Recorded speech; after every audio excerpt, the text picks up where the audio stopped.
Porunogarafi cyangwa se filime z'ubusambanyi ntekereza ko iryo jambo atari ubwa mbere muryumvise, rero wakwibaza uti kubera iki noneho tuzanye filime ijyanye n'ibi kandi iyi ari cano y'ivugabutumwa, ari cano twakira abakozi b'Imana batandukanye, ari cano twakira abantu bavuga Imana bafite ubuhamya, bafite byinshi byadufasha mu rugendo rujya mu ijuru, none uyu munsi tukaba tuzanye filime yitwa porunogarafi cyangwa se inkuru ijyanye na filime z'ubusambanyi. Rero turaje mu kanya tubabwire byinshi byinshi byinshi twabateguriye kuri izi filime, ntekereza ko buri wese akwiye gufata umwanzuro muzima kuri zo, umwanzuro muzima nta wundi rero ni uwo kugira gute, kureka kuzireba. Niyo mpamvu tugiye kubereka impamvu buri wese akwiye kureka kureba izi filime, nimba wazirebaga, nimba wazikundaga, nimba wanateganyaga kuzireba, dore impamvu zifatika tugiye kukwereka ziraza gutuma ufata umwanzuro mwiza kandi muzima ku buzima bwawe.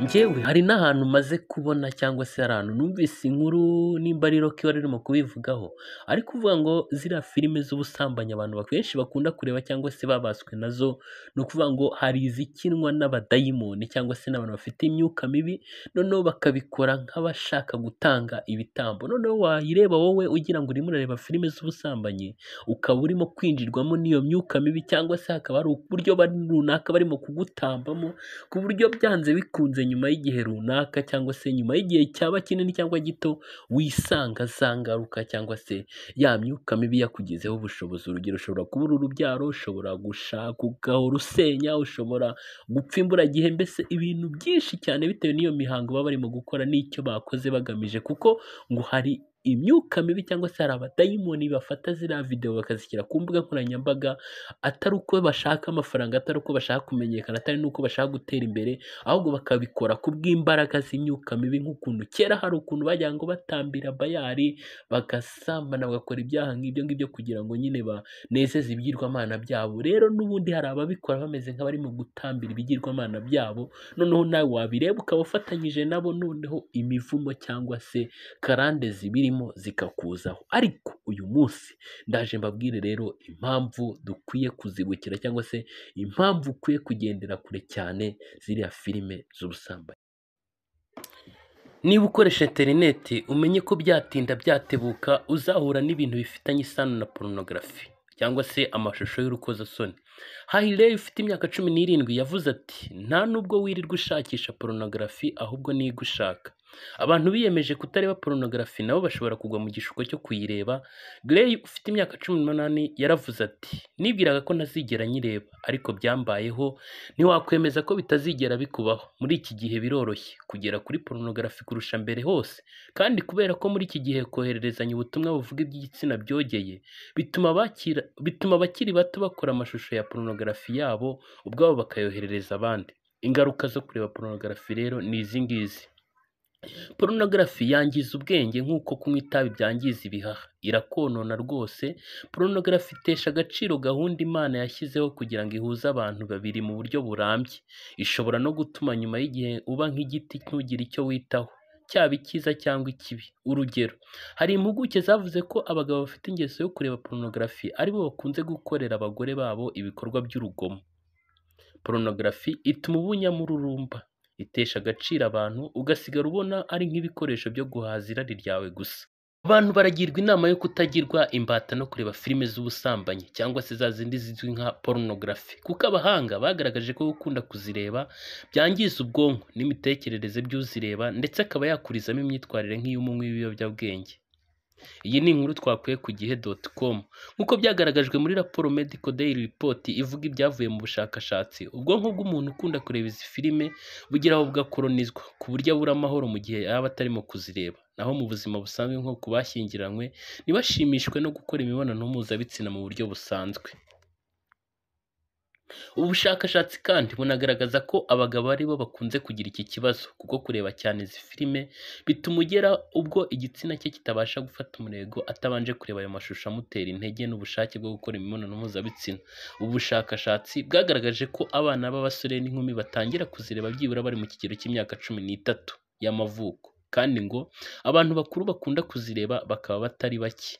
Izi filime zitera ubushake budasanzwe bwo kwifuza gusambana ngo zituma bamwe barangiza batagombye kugira icyo bakora cyangwa se bitagombye ko bakora imibonano mpuzabitsina. Iki kandi kikaba ari ikintu kibi cyane ku buzima bw'imyororokere, gikora cyane no ku bwonko. Ubushakashatsi bwakorewe mu Budage mu mwaka wa 2011 nabwo bwagaragaje ko abagabo aribo baterwa ibibazo bikomeye no kureba aya mafilime, dore ko ngo uko bazireba ari nako babona abantu batandukanye mu bwiza, mu miterere no mu gikundiro, ndetse baba bakora imibonano mpuzabitsina mu buryo butandukanye bwabashimisha. Bityo rero umugabo uzireba kenshi bikaba byamuviramo kugira imiterere nk'iy'ikiremba mu gihe atazirebye. Hakaba n'abakurizamo gukunda ubusambanyi ku gipimo gikabije, aricyo twita mu rurimi rw'icyongereza sexual obsessed. Ubushakashatsi bwagaragaje ko izi filime z'ubusambanyi zirimo kumugaza ubwonko bwa benshi mu rubyiruko, kuko mu gihe kiri imbere hari benshi bazaba batigirira icyizere mu buriri, ahubwo bagafata kwikinisha nk'igisubizo cyo kwimara irari. Nk'uko tubikesha igihe.com, uwabaswe na filime z'ubusambanyi asa n'umunywi w'ibiyobyabwenge. Mu mwaka wa 2013 abashakashatsi muri kaminuza ya Cambridge berekanye ko abagabo bagizwe imbata no kureba filime z'ubusambanyi biba byarabakoze ku bwonko, kuko agace k'ubwonko gashinzwe kugenzura amarangamutima ariko bita emotions kagenda kagabanuka mu ngano yako, ndetse kakaba yageza n'ubwo imyitwarire ye igaragara nk'uwasinze ibiyobyabwenge. Bisobanurwa ko iyi myitwarire ari nayo ishobora kubyara ubugizi bwa nabi n'ihohotera rishingiye ku gitsina, aho usanga abakora ihohotera rishingiye ku gitsina bifashishije n'ibindi bikoresho bitari igitsina nyirizina. Kuba ubusanzwe igice cy'ubwonko kigenzura amarangamutima ari nacyo cyangirika mu gihe umuntu yabaswe n'ibiyobyabwenge, bituma umuntu wabaswe n'izi filime nawe yitwara kimwe n'umunywi w'ibiyobyabwenge. Abahanga bemeza ko abakunda kureba izi filime z'ubusambanyi baba bafite ibice bitatu by'ubwonko bikora cyane ubagereranyije n'abatazireba.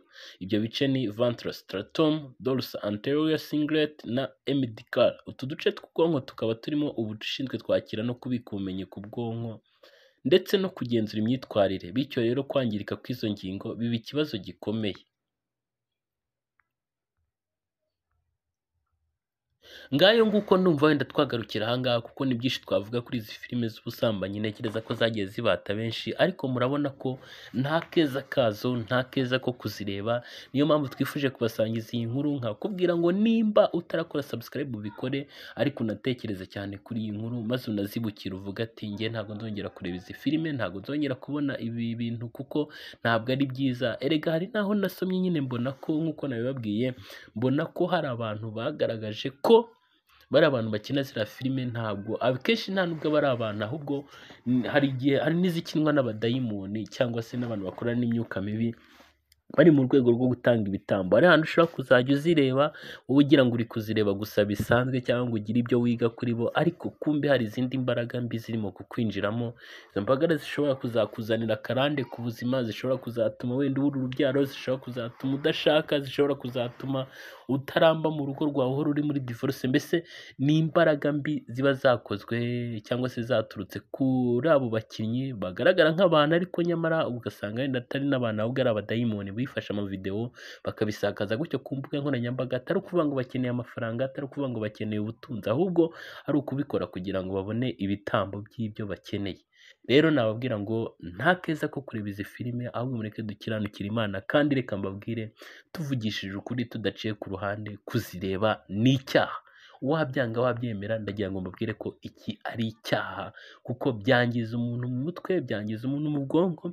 Kandi usibye n'ibyo, ndagira ngo mbabwire ko kureba video z'ubusambanyi, wabyemera utabyemera, ni icyaha. Dukwiye kukirinda, tugakiranukira Imana ku gato no ku kanini, tugaharanira kuzagira iherezo ryiza ry'abakiranutsi. Murakoze rero, Uwiteka abahire muri byose, turabakunda. Nimba utarakora subscribe, kandi kukanyekeza kugira ngo ubikore, unakoreshe ya ukore like ndetse n'ibindi byose tuzajya dukomeza guhura nabyo tubona hano kuri updates zitandukanye hano kuri Abayo TV. Ni ukuri ni byinshi kandi byiza. Abizi neza ko wanesheje, ntacyo uzaba Yesu turi kumwe, kuko azi neza ko ushobora byose. Nubwo naca mu bikomeye, ndabizi neza ko wanesheje. Inshuti nziza